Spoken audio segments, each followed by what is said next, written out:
Assalamualaikum warahmatullahi wabarakatuh. Puji syukur kehadirat Allah Subhanahu wa taala. Berkat rahmat beliau kita masih diberikan kesempatan untuk hidup sampai sekarang ini. Perkenalkan, nama saya Muhammad Arifal Wahyu, NIM 21086240 dengan prodi Penjas Kesrek. Pada kesempatan kali ini saya akan mencoba menjelaskan tentang sejarah perkembangan filsafat. 1. Sejarah filsafat pada masa periode Yunani Romawi pada abad ke-6 sebelum Masehi di Yunani. Muncul lahirnya filsafat. Timbulnya filsafat di tempat itu disebut suatu peristiwa ajaib, the Greek miracle.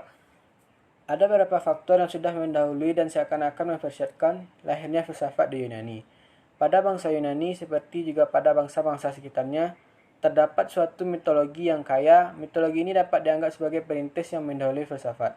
Karena mite-mite sudah memberikan jawaban atas pertanyaan-pertanyaan yang manusia, seperti dari mana kita, dari mana kejadian alam, apa sebab matahari terbit lalu terbenam lagi. Melalui mite-mite manusia mencari keterangan tentang asal-usul alam semesta dan tentang kejadian-kejadian yang berlangsung di dalamnya. Kelahiran pemikiran filsafat diawali pada abad ke-6 sebelum Masehi yang ditandai oleh runtuhnya mite-mite dan dongeng-dongeng selama ini menjadi pembenaran setiap gejala alam. Filsafat Yunani yang telah berhasil mematahkan berbagai mitos tentang kejadian dan asal-usul alam semesta, dan itu berarti dimulainya tahap rasionalisasi pemikiran manusia tentang alam semesta. Zaman Yunani kuno dipandang sebagai zaman keemasan filsafat, karena pada masa ini orang memiliki kebebasan untuk mengungkapkan ide-ide atau pendapatnya. Yunani pada masa itu dianggap sebagai gudang ilmu dan filsafat karena bangsa Yunani pada masa itu tidak lagi mempercayai mitologi-mitologi. Periode Yunani kuno ini lazim disebut periode filsafat alam. Dikatakan demikian karena pada periode ini ditandai dengan munculnya para ahli pikir alam, di mana arah dan perhatian pemikirannya kepada apa yang diamati sekitarnya. Mereka membuat pertanyaan-pertanyaan tentang gejala alam yang bersifat filsafati, berdasarkan akal pikir, dan tidak berdasarkan mitos belaka. Mereka mencari asas-asas yang pertama dari alam semesta yang sifatnya mutlak, yang berada di belakang segala sesuatu yang serba berupa.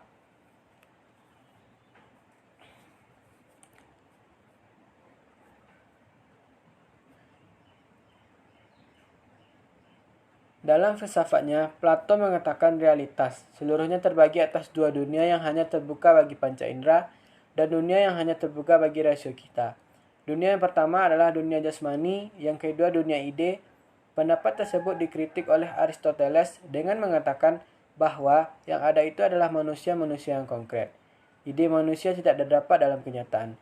Pemikiran filsafat Yunani kuno mencapai puncaknya pada masa Aristoteles. 2.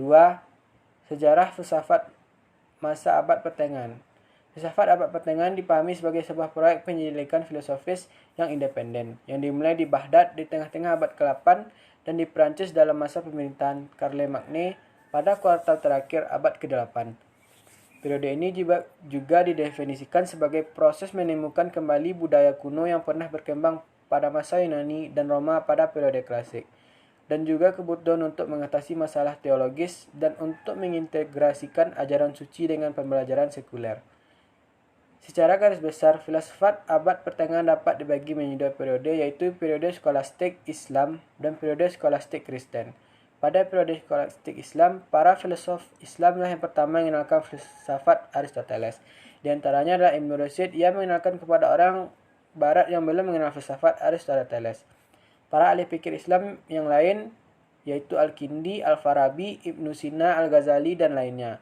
Mereka itulah yang memberi sumbangan sangat besar bagi para filosof Eropa yang menganggap bahwa filsafat Aristoteles, Plato, dan Al-Quran adalah benar. Namun, dalam kenyataannya, bangsa Eropa tidak mengakui atas peranan ahli pikir Islam yang mengantarkan kemodernan bangsa Barat. Pada masa ini, skolastik Kristen, kekuasaan agama, masih begitu berpengaruh pada perkembangan kehidupan filsafat, khususnya di kawasan Eropa. Adanya tren perbudakan membuat para pemikir ahli terbatas hanya dari kaum agamis yang berada di gereja saja, karena mereka yang di luar gereja terlalu disibukkan dengan urusan melayani orang lain. Pada masa inilah perkembangan filsafat dan ilmu pengetahuan sangat buruk, karena pihak gereja membatasi dan melarang para filosof dalam berpikir, sehingga ilmu pengetahuan dan filsafat tidak berkembang. Karena semuanya diatur oleh doktrin-doktrin gereja yang berdasarkan keyakinan. Apabila terdapat pemikiran yang bertentangan dari keyakinan para gerejawan, maka filosof tersebut dianggap murtad dan akan dihukum berat sampai hukuman mati. 2. 3. Penjara filsafat masa modern. Yang postmodern masa setelah abad pertengahan adalah masa modern. Sekalipun memang tidak jelas kapan berakhirnya abad pertengahan itu, akan tetapi ada hal-hal yang jelas menandai masa modern ini, yaitu berkembang pesat sebagai kehidupan manusia barat, khususnya dalam bidang kebudayaan, ilmu, pengetahuan, dan ekonomi. Timbulnya ilmu pengetahuan yang modern berdasarkan metode eksperimental dan matematis. Segala sesuatu khususnya di dalam bidang ilmu pengetahuan mengutamakan logika dan empirisme.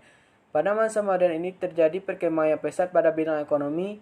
Hal ini terlihat dari kota-kota yang berkembang menjadi pusat perdagangan pertukaran barang, kegiatan ekonomi moneter, dan perbankan kaum kelas menengah melakukan upaya untuk bangkit dari keterpurukan dengan mengembangkan suatu kebebasan tertentu. Mekanisme pasar pun sudah mulai mengambil peranan penting untuk menuntut manusia untuk rajin, cerdik, dan cerdas. Dari sudut pandang sosial ekonomi, menjelaskan bahwa individu berhadapan dengan tuntutan-tuntutan baru dan praktis yang harus dijawab, berdasarkan kemampuan akal budi yang mereka miliki. Kemampuan ini tanpa harus mengacu kepada otoritas lain, entah itu dari kekuasaan gereja, tuntutan tuan tanah feodal, maupun ajaran muluk-muluk dari para filsuf. Dari sudut pandang sejarah, filsafat barat melihat bahwa masa modern merupakan periode di mana berbagai ajaran pemikiran baru mulai bermunculan dan beradu dalam kencah pemikiran filosofis barat. Filsafat barat menjadi panggung perdebatan antar filsuf terkemuka. Setiap filsuf tampil dengan gaya dan argumentasinya yang khas. Argumentasi mereka pun tidak jarang yang bersifat kasar, sinis, kadang tajam, dan pragmatis. Ada juga yang sentimental. Sejarah filsafat pada masa modern ini dibagi ke dalam 3 zaman, yaitu periode perkembangan ilmiah yang modern. Mereka adalah Leonardo da Vinci, Nicolaus Copernicus, Johannes Kepler, Galileo Galilei, dan René Descartes. Mungkin hanya itu yang dapat saya jelaskan. Assalamualaikum warahmatullahi wabarakatuh.